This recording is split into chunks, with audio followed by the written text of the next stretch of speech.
Hey everyone, we are going live. All right, turning it around. Okay, I'm in my kitchen. There's pretty good lighting down here. So, when it's hard to let go, letting go of control, of fear, of being right, of getting what you want, especially when you're not getting what you want, right? If you relate to this, let us know. I'm sure there's at least a few of us that relate to this, right? So, part of this idea about letting go, I was just sitting with some feelings today, as I tend to do, and was feeling a sense of it was a struggle to let go of some things and to let myself find some peace around things that have been hard. Um, and something that came to me and that I've been sitting with a lot lately is this idea of, would you rather be right or be happy? Because you can't be both. So being right protects us from our vulnerability. And so often we are wanting to be right, right? We want to stay in control. We want to know what's going to happen. Um, and we want to be happy, essentially. And I think that the thing that we think is that if we are in control, that we'll be happy. And that's not the case, right? So wanting to be right, as for one, in one instance or one example of what it's hard to let go of being right, I think, for many people. And this gets us into so much trouble, and it makes us miserable because it puts us against somebody else. And wanting to be right all the time is a trap. And in the words of one of my mentors, it keeps us on an emotional island where we don't have to be vulnerable.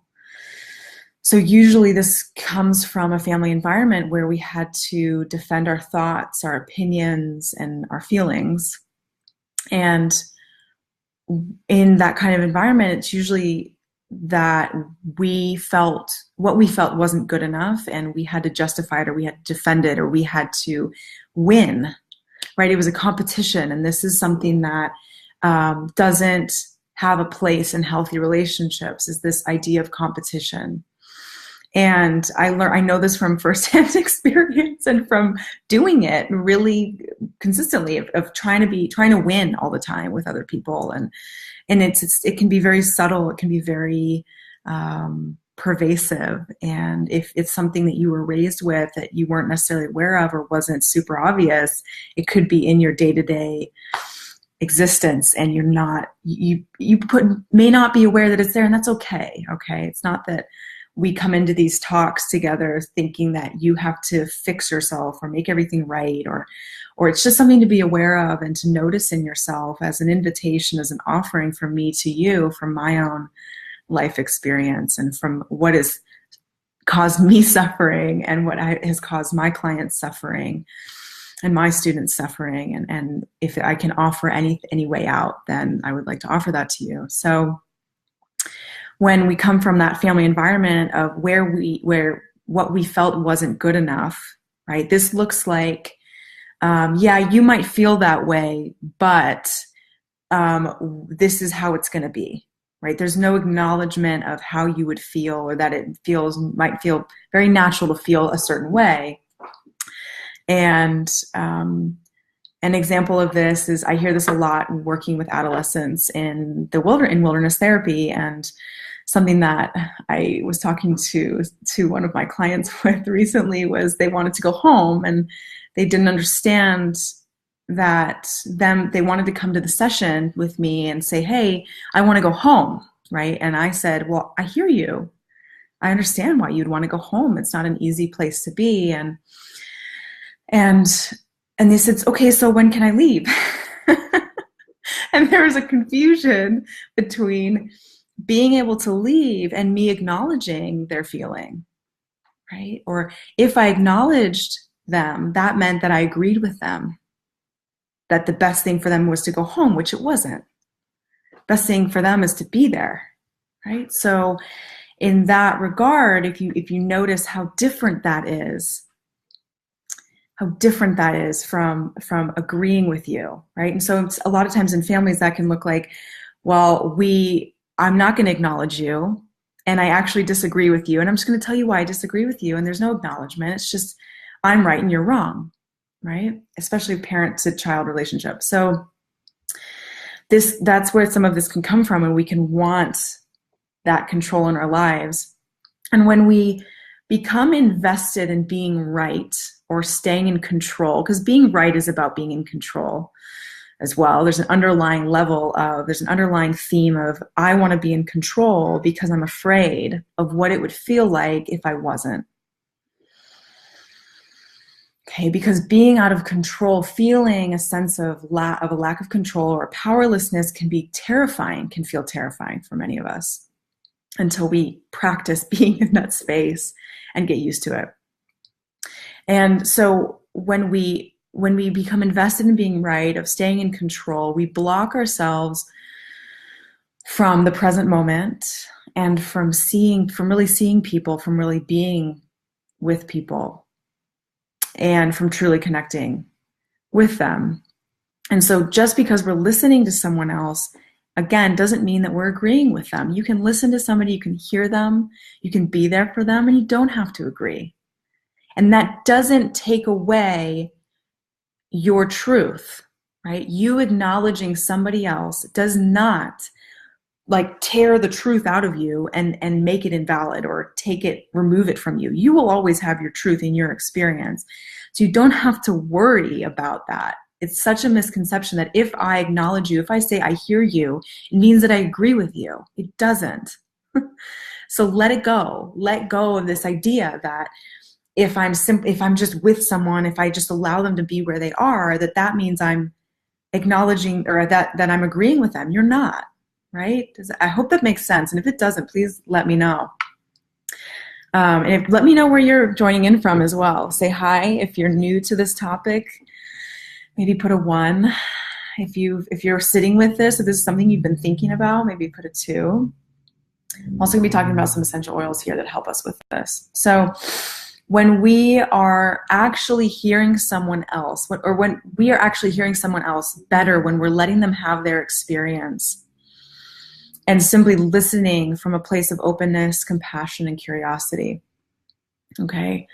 So if you're wanting more guidance around this, go to my website, jennapacelli.com, and click the link, or just sign up for my newsletter. I'm going to be sending out more newsletters on these topics. Okay. And we can stay connected that way. Okay. And every Monday night I'm doing these Facebook and Instagram lives. So another way to put this concept is, yeah, you can be right, but you'll be alone, which is something that my mentor's wife shared with him about their relationship. Yeah, you can be right, but you'll be alone. Okay. So all of this comes from a fear of vulnerability, of it not feeling safe enough to be vulnerable. And for me, I am practicing being vulnerable, and it is hard. It is hard. It's hardest with the people that we tend to really care about and love the most, especially if there's any history of struggle with that. So if there was ever any subtle or overt competition in that relationship about who's right and who's wrong, and if you proved yourself right, you somehow won, right? Does that sound familiar to you? If that sounds familiar, drop a 3 or a poop, right? Because it doesn't get you anywhere except in a hole by yourself, right? About being right and being wrong and letting go, let go of this idea that you have to be right all the time. So this sense of this fear of vulnerability, again, for me, I can sense it in my body. It feels like that thing that I don't want to share, because if I share it, it could be used against me. I could be made fun of. It feels really painful to share if you're connected into what it feels like to share it. And that's how you know it's like a vulnerable thing for you. Okay. So this is always like a work in progress for me, and something that I will readily admit that I struggle with. I struggle with being vulnerable and being, and not being right. And I own that in the hopes that it gives you the courage to own it in yourself. Right. So the need to control as well comes from a lack of trust, really, in a higher wisdom guiding your life. It can be whatever you resonate with, okay? It comes from this false perception, and they say this in A Course in Miracles, which is a profound spiritual text. It says it in the Law of Divine Compensation, which is an incredible book. Very simple and very powerful, but it's from the false perception that there's no order of reasoning for what you're going through. Okay, if you believe in karma, hi, let me know where you're coming in from, and if you're new to this, or what questions I can answer, okay? So if it's coming from this idea that that when we need to control because we're in fear, and that there's nothing guiding you, and that there's no order, right? This is what they say in every spiritual text, and even Albert Einstein has said things like this. Like, you can look. Thank you, Mio Mio. I don't know if that's your full name or what, but thank you for sharing that. I'm struggling with vulnerability. It is hard. Vulnerability is hard, and it's the most courageous thing you can do. You can probably hear the cats in the background, right? Vulnerability is so hard, and I commend you anytime you practice it. It's like a skill.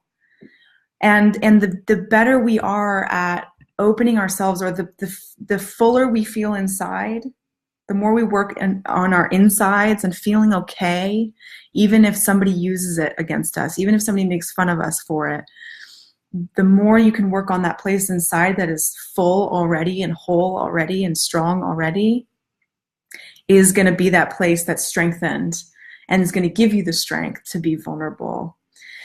And what ultimately will connect you to others, right? Like, if you notice the people that you like to connect with on social media or on the internet, that is, those are the people that will tell stories about their lives, that will be real with you.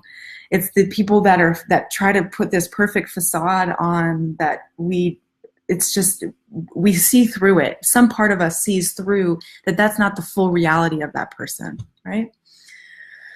So again, that this false perception of there's no order, there's something guiding you, there's so much supporting you. The universe is guiding you in every aspect of your life, and it's just a matter of us shifting our perception, shifting our thoughts, so that we can be in alignment with that.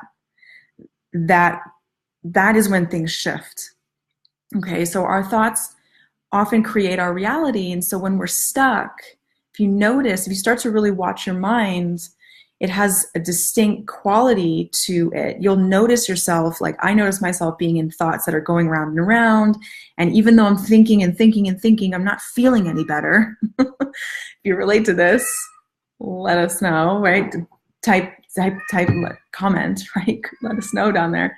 And it's going to feel like you're stuck, and you're all in your head, and yet it's probably the same 4 or 5 stupid thoughts you were thinking over and over again. And the thing to try to consider is, like, where's the doorway out? And usually that happens when we can regulate and sit back and relax enough that we can, more of our consciousness opens up, basically. So our brain opens up. We get more creative when we're more relaxed. And that's where I'm going to bring in some of the essential oils, because they're super important tool to help you lift out of that place. Okay. So yeah. Hi, Lauren. I'm seeing your comment now. So if we start bergamot raises, if we go in order, this is how I would layer the oils. And you can also make a blend, which I will show you. Like, if you would like a little roller bottle, I'm happy to send you one. Send me a direct message, okay? So first we're going to add bergamot. Bergamot raises the level of joy. Thank you. What's your name, my friend? Full bag? Yeah. Raises the level of joy. It's very uplifting. So I like to put them in my hands. This will make you a little photosensitive, which means it can give you a sunburn. So maybe the bottoms of your feet, up and down your spine. And it helps lift the level of your thoughts. Okay, so some of those like crappy thoughts that keep us stuck, that keep us sad, that keep us in fear. One moment. Hey, no.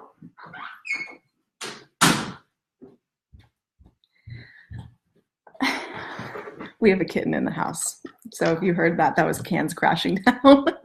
So, yeah, real life, right? Okay, so bergamot, it's very uplifting. It's a citrus oil. And it helps release low feelings, depressed feelings. And it aids in digestion. So you can also place this over your solar plexus on your belly. Solar plexus is the third chakra, the energy center in your body that has to do with control, right? So a little bit of bergamot over your belly, really nice in the morning. It helps wake you up as well. And then fennel. Fennel helps process emotional irritation. So again, I'd be rubbing it in, probably over my belly as well. It's also good for digestion. And fennel encourages tolerance and compassion and understanding. So in those times when we are stuck in being right, of thinking that we are absolutely totally right and the other person's wrong, right? Then we have to open ourselves back up. And it can be really hard, again, when we're stuck and when we're stressed. So if you go throughout your day and you're noticing, I'm really wanting to be right here, notice if you're stressed. You really have to pay attention, because what's happening is the nervous system is activated and certain parts of the brain are literally turning off. So breathing in the oils, deep breaths, deep belly breaths, make your exhale longer than the inhale, and see if you can ask yourself, is there another reality here? Another truth here, right? Another person's perception that could also be true for them, right? Everybody has their own experience and their own perception, and that is truth for them, okay? So fennel, Mio Mio, my all-time favorite scent. That's such a good question. I'm gonna have to sit with that. Give me a minute. I would say, at first, I love frankincense, which I'm going to talk about, and I also love a blend called Serenity, which we're not going to talk as much about today, but it's a blend of a few things, and it's incredible. So that one I really love. But yeah, frankincense. I'm also really liking Siberian fir right now. It's really soothing for the nervous system. And copaiba is helping me with anxious feelings right now. A couple drops under the tongue. So those are some of my favorites, but not just for their scent. Okay.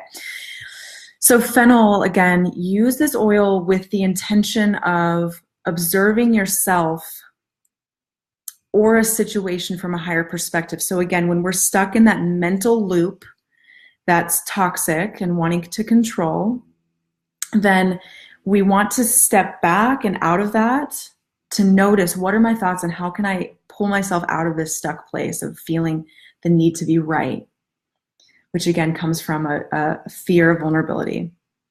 Okay, fennel is high in limonene, it's a chemical constituent, which means it has anti-cancer properties and is high in antioxidants, and it boosts metabolism. Yay. Okay, and then frankincense, layer frankincense over that, helps clear the mind. This is the oil of truth.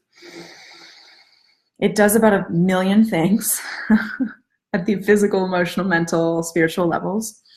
And it helps clear the mind of chatter. It's really nice when blended with bergamot.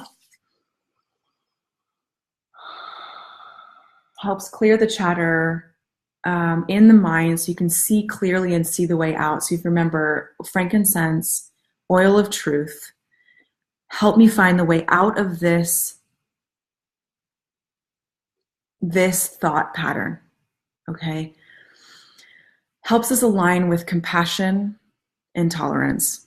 It's a very high vibration oil. It's definitely an upper chakra, higher energy level, energy center oil. And they're also finding it kills cancer cells. You're welcome, Mio Mio. And it brings clarity, again, to the mind when we are feeling unclear. and helps us center the thoughts and ground the mind. So really good. Again, it blends well with bergamot, lavender, and marjoram. Okay. And then lavender helps soothe worry. Okay. Lavender, you could fill up multiple books with the uses of lavender.